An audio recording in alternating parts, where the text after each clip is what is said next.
free from the toxin of resentment and anger, by Krishna's mercy.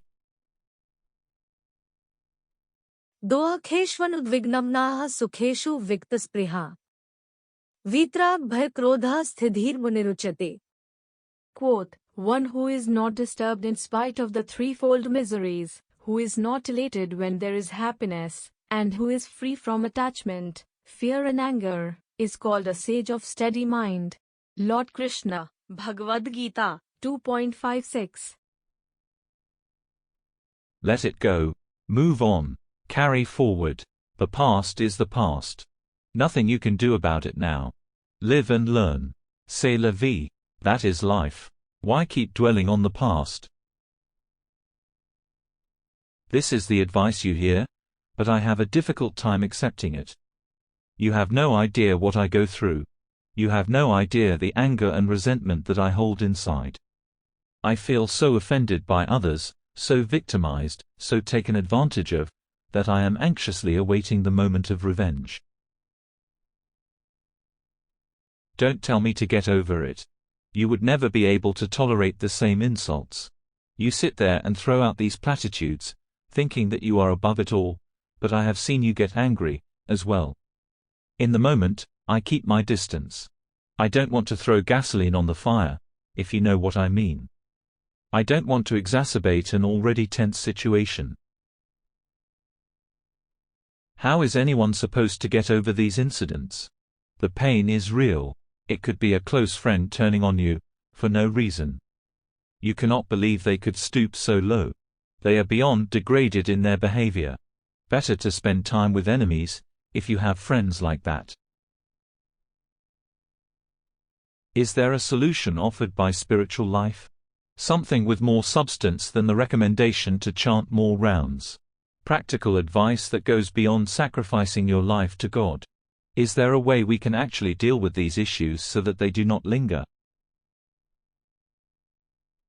In this case, the issue is not the offense itself, but rather its lingering presence within the mind.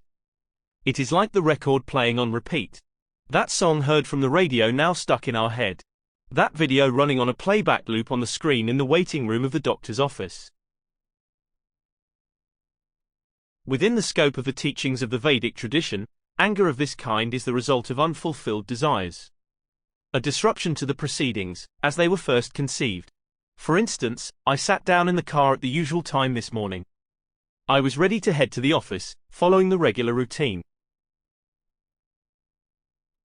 There was a disruption, however.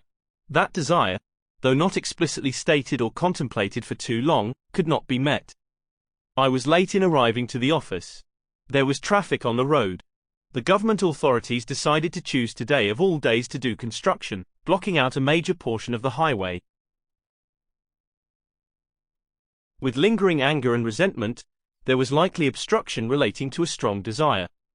Someone interfered in my ability to carry out my duties. I had planned a certain kind of sense enjoyment and there was an interruption. The cause was pettiness, envy, or lack of basic consideration. The solution is to be free of sense desire. Eliminate karma. While the desired state of being is simple to understand, reaching that destination is anything but easy. It is for this reason that an entire discipline exists, with the components collectively known as dharma. We can also call it yoga, but with a specific purpose in mind. Within that discipline there are the two assistants. They are like power-ups or sub-weapons in a video game. Jnana and Vairagya. Knowledge and renunciation. Through knowledge I better understand what the world is like, how society operates, how the mind works, and what to expect when interacting with others. As much as I occasionally succumb to illusion, others carry the same vulnerability.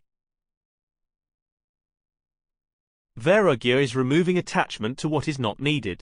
Voluntarily imposing some kind of austerity for moving into a higher mode of living.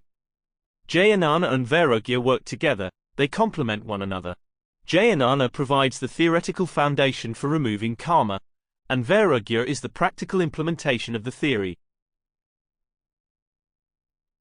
Another approach is to maintain the same desire, but change the beneficiary. Work for the interests of the Supreme Personality of Godhead. In this pursuit, happiness and sadness, good times and bad, praise and scorn, and other conditions in duality make no impact on the enthusiasm and confidence moving forward.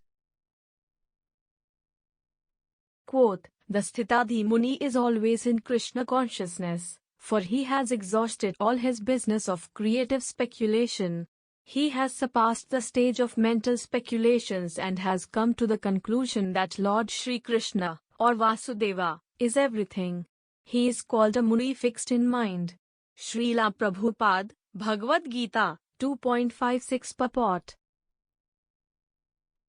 The work is for Vasudeva, who is the Supreme Lord. I have no reason to maintain resentment when I am well aware of the dwindling nature of the situations we create and the relationships we form.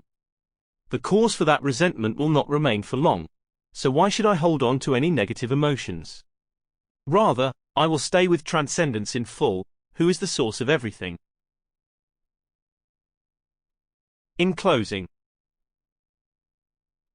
in false blame pointed the finger.